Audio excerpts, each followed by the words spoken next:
A box contains 6 black and 4 white balls. If a ball is picked from it, what is the probability that it is black and the probability that it is white? ഇപ്പോൾ നമ്മൾ black ആവാനുള്ള probability ഇപ്പോൾ 6 ബ്ലാക്കും 4 white ബാളുമാണ്. Black ആവാനുള്ള probability എന്ന് പറയുമ്പോൾ total number 10 ആണ്. 6 + 4 10. അതിൽ 6/10 ആണ് ബ്ലാക്ക് ആവാനുള്ള പ്രോബിലിറ്റി. അത് വേണമെങ്കിൽ മിനിമൈസ് ചെയ്ത് എഴുതാം, ഷോർട്ടായിട്ട് എഴുതാം. ഹാഫ് കൊടുത്തു കഴിഞ്ഞാൽ ദറ്റ് ഈസ് 3/5 എന്ന് കിട്ടും. And but is a probability if it is white ആവുള്ള പ്രോബിലിറ്റി എന്ന് പറഞ്ഞാൽ ടോട്ടൽ 10 തന്നെയാണ്, പക്ഷെ വൈറ്റ് ബാളിൻ്റെ നമ്പർ 4 ആണ്. അത് നമുക്ക് മീൻസ് ചെയ്ത് 2/5 എന്ന് കിട്ടും.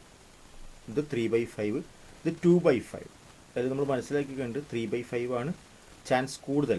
ഇവിടെ മൊത്തത്തിൽ നോക്കുമ്പോൾ തന്നെ മനസ്സിലാവും 3/5 ആണ്. ഇതിലാണ് ചാൻസ് 6-നാണ് ചാൻസ് കൂടുതൽ എന്നുള്ളത്. പ്രോബിലിറ്റി പറയുമ്പോൾ നമുക്ക് 3/5ഉം 2/5 നോക്കിയിട്ടും നമുക്ക് ചാൻസ് കൂടുതൽ പറയാൻ പറ്റും എന്നുള്ളത് മനസ്സിലാക്കുക. അടുത്തത് a bag contains 3 red ball and 7 green ball. If a ball is drawn from first bag, what is a probability that it is red? ഇത്രയും കാര്യം നോക്കിയിട്ട് മാത്രം നമുക്ക് ആ പ്രോബിലിറ്റി പറയാം. ദാറ്റ് ഈസ് ടോട്ടൽ 3 + 7 10 ബാളാണുള്ളത്.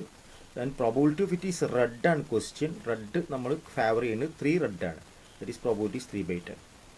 ആൻഡ് ഫ്രം സെക്കൻഡ് ബാഗിൽ നിന്നും പ്രോബിലിറ്റി ചോദിക്കുന്നുണ്ട്. റെഡ് ആവാനുള്ള പ്രോബിലിറ്റിയാണ് 8 റെഡ് 7 ഗ്രീൻ ആണ്.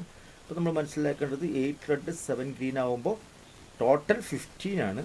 ആൻഡ് 8 റെഡ് ആണുള്ളത്. ദറ്റ് ഈസ് 8/15 ആണ് probability. Question: the ball is both bags are put together in single bag. If ball is drawn from, what is the probability that it is red? ഇത് 3/10ഉം ഇത് 8/15ഉം ആണുള്ളത്. ഒരു ബാഗിലേക്ക് mix ചെയ്യുമ്പോൾ total എന്തായിട്ട് മാറും? 10 + 15 ആയിട്ട് മാറും. 8 റെഡ് ബാളിൻ്റെ എണ്ണം അതേപോലെ തന്നെ 3 + 8 ആയിട്ട് മാറും. ദർഫോർ ഈ ക്വസ്റ്റ്യൻ നമുക്ക് ആൻസർ ചെയ്യാം 11/25 എന്ന് ആൻസർ ചെയ്യാം. Next question: A bag contains 3 red and 7 green beads. മുത്തുകളുണ്ട്. Another bag contains 1 more of each. The probability of getting red from which bag is greater എന്ന് ചോദിക്കുന്നത്. അപ്പോൾ ഒരു ബാഗിൽ 3 റെഡ് 7 ഗ്രീൻ ബാഗ് ഉണ്ടാകുമ്പോൾ നമുക്ക് ടോട്ടൽ ഓട്ടോമാറ്റിക് പ്രോബിലിറ്റി 3/10 എന്നുള്ളതാണ്. Total 10 ആണ്. നമുക്ക് ഓരോന്നിലും ഒന്ന് കൂടുതലാണെന്ന് പറയുമ്പോൾ 4 വരുമ്പോൾ ഓഫ് ഈച്ച് ഇത് 8 വരും. അപ്പോൾ ടോട്ടൽ ബാളിൻ്റെ എണ്ണം എത്രയായി? 12 ആയി മാറി. 11 എഴുതരുത്, 12 ആയി മാറി. ആൻഡ് കിട്ടുന്നത് 8 ഇതാണ്. ഇവിടെ 3 റെഡ് ബാളാണ്. അപ്പോൾ ചോദിച്ചിരിക്കുന്നത് റെഡാണ്. അപ്പോൾ നമുക്ക് 4 എന്ന് എഴുതാം. അപ്പോൾ 3/10ഉം ആൻഡ് 4/12ഉം ആണ് ആൻസർ. 3/10ഉം 4/12ഉം കമ്പയർ ചെയ്തിട്ട് ഏതാണ് ഗ്രേറ്റർ എന്ന് ചോദിക്കുന്നത്, എവിടെ നിന്നാണ് ചാൻസ് കൂടുതൽ എന്നുള്ളത്. അപ്പോൾ ഇത് കമ്പയർ ചെയ്യുന്ന ഒരു സിസ്റ്റം മനസ്സിലാക്കണം. 3/10നെ നമ്മൾ 12 കൊണ്ട് മൾട്ടിപ്ലൈ ചെയ്യുക. അപ്പോൾ സെയിം ഡിനോമിനേറ്റർ കിട്ടാനാണ്. അപ്പോൾ മുകളിലും നമ്മൾ എന്ത് ചെയ്യണം? 12 കൊണ്ട് മൾട്ടിപ്ലൈ ചെയ്യണം. അതേമാതിരി 4/12 നമ്മൾ സെയിം ഡിനോമിനേറ്റർ ആക്കാൻ 10 കൊണ്ട് മൾട്ടിപ്ലൈ ചെയ്യാം.